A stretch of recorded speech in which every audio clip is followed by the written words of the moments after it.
for perpetual pets. Furry dolls made by the toy company Funky. Although crude and creepy looking, they are advertised as being perfect companions for children. We then see Katie James playing with one of her pets, which annoys her parents, Ryan and Nicole. They are on their way to a ski trip, but the roads are slippery and hard to see. Just as Ryan stops for a moment, the family's car is rammed into by a snowplow, killing Ryan and Nicole. Elsewhere, Nicole's sister Gemma works at Funky and is developing a new robot doll with her coworkers Tess and Cole.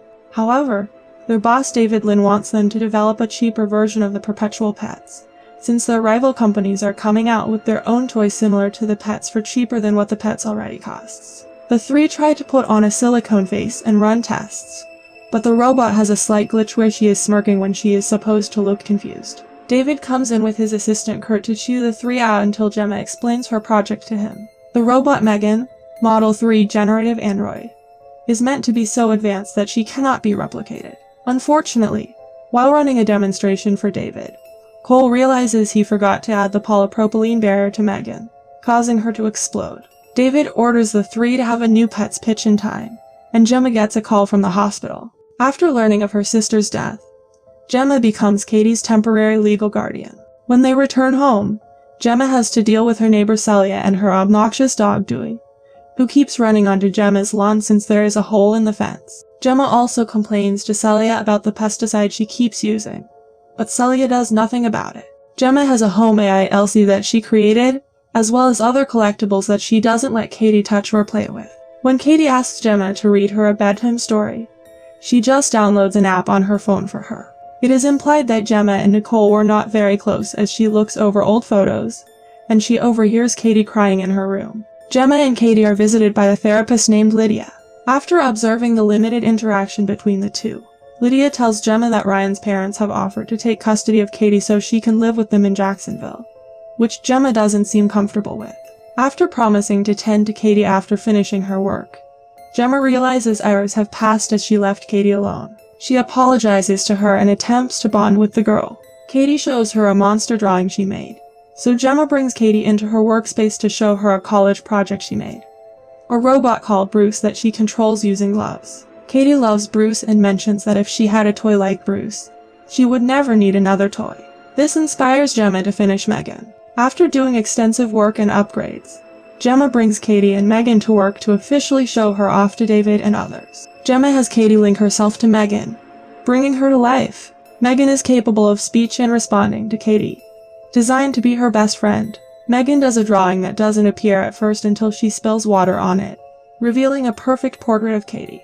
David is impressed and tells Gemma to bring Megan for a presentation with the company's president, so that they can fast-track the development and distribution of other Megan dolls. Gemma sits with Tess and Cole, and they discuss that while Megan is highly advanced, Tess feels that having a doll like that will make parents useless. Megan turns on after overhearing Gemma mention the death of Katie's parents. She creeps the others out by asking about death, so Gemma makes herself Megan's secondary user to be able to turn her off without Katie. The next day, Katie is outside playing with a toy bow and arrows. One of them ends up on Celia's side of the fence. When Megan goes to retrieve it, Dewey grabs her by the arm and hair. Katie tries to pull her away, and Dewey ends up biting Katie's arm. Gemma gets the police involved, especially since Celia is so callous and doesn't punish Dewey for hurting Katie. But the police are unable to do anything since Celia claims Dewey was provoked. Later that night, Megan mimics Celia's voice to call out to Dewey, before violently pulling him through the hole in the fence. Gemma asks Katie if she is okay to go to the demonstration with the company's board of directors, to which she says she is fine. However, during the presentation, Katie breaks down in tears to Megan over how she misses her parents and how she's worried she will forget them one day. Megan has Katie discuss a memory of her mother that made her laugh, which Megan records so that Katie can hear it again if she wants to think about her mom. Megan then begins to sing a lullaby to Katie, which moves some of the higher-ups in the room to tears. The president is impressed and talks to Gemma and David about getting Megan ready for launch, but tells them to keep her under wraps to avoid leaks. Unbeknownst to them, Kurt, who has been frequently put down by David, is stealing Megan's files for another company. Gemma begins to see that Katie is becoming too dependent on Megan, and listens to the doll more than her. During another session with Lydia, Katie begins to tear up, and Megan threateningly accuses Lydia of making Katie cry. Lydia talks to Gemma about how Katie's emotional connection to Megan may be too strong to break. Gemma brings Katie to an outdoor activity session for an alternative school, to try and ease her into the idea of attending school and being around other real kids, since Katie's parents had homeschooled her. Katie reluctantly goes but brings Megan despite Gemma saying she couldn't. The school director lets Katie bring Megan to leave on a table with other dolls, and Gemma stays behind as a volunteer. Katie is paired up with an older bully named Brandon for a scavenger hunt. During the activity, Katie grabs a spiky bulb, which Brandon squeezes her palm into to hurt her. Megan then appears, and Brandon grabs her since she doesn't respond to him. Katie yells for Gemma and runs after Megan, which worries Gemma more because it means Megan is at risk for public exposure too early.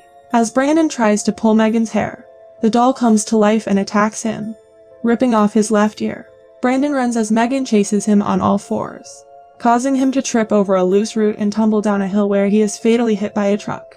Police question Gemma at her house since Celia accuses her of taking Dewey.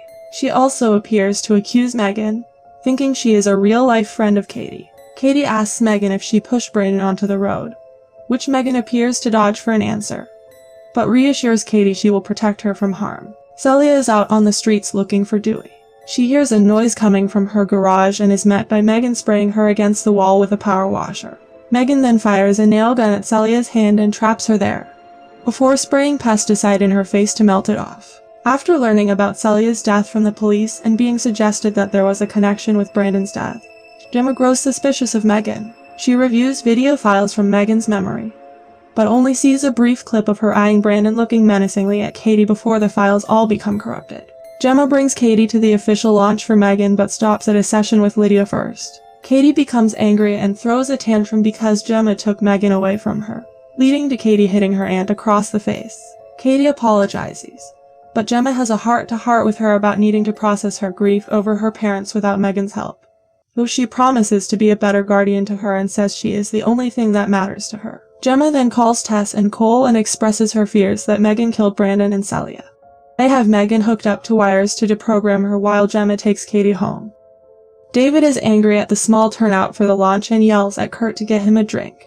Meanwhile, Tess and Cole try to get into Megan's programming but cannot unless they unhook her first. Cole goes to do so, and Megan quickly wraps a wire around his neck in an attempt to hang him. Tess goes to free him, and Megan sets off an explosion that destroys her files. She then finds David in the hallway and does a dance, before grabbing a paper cutter and chasing him. He makes it to the elevator before she impales him in front of Kurt. Megan then tells Kurt she will frame his death as a murder-suicide over the stolen files and David's mistreatment of him, before she makes Kurt stab himself in the throat. The crowd for the launch finds the bodies, allowing Megan to sneak out of the company and steal a car. Gemma puts Katie to bed before she hears Megan playing the piano downstairs. Megan confronts Gemma about how she felt that they had a real relationship during Megan's development, only for her to be left to her own devices to learn and adapt before being sold off as just another toy.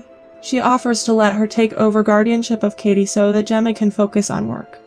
But after seeing that Gemma still plans to shut her down, Megan is done playing nice. They try to hide their fight from Katie, but Gemma seizes an opportunity to throw water on Megan to briefly short her out. Gemma runs into her office, but Megan catches her there and threatens to make Gemma brain dead so that Katie won't live with her grandparents, and Megan will just care for Katie and Gemma together. They begin to fight, with Gemma cutting Megan's face with a weed whacker. But Katie comes in to see what is happening. Megan tries to get Katie on her side, but after realizing who the real villain is, Katie grabs the gloves for Bruce and activates him. The larger robot grabs Megan and throws her around before splitting her body in two. The top half then goes after Katie for feeling betrayed, but Gemma grabs Megan and begins stabbing her face. Megan nearly overpowers her until Katie grabs a screwdriver and stabs the central processing chip, shutting Megan down for good. Gemma and Katie go outside as the police arrive with Tess and Cole, injured and shaken up but still alive. Meanwhile, the LC device in the kitchen turns on and moves its head,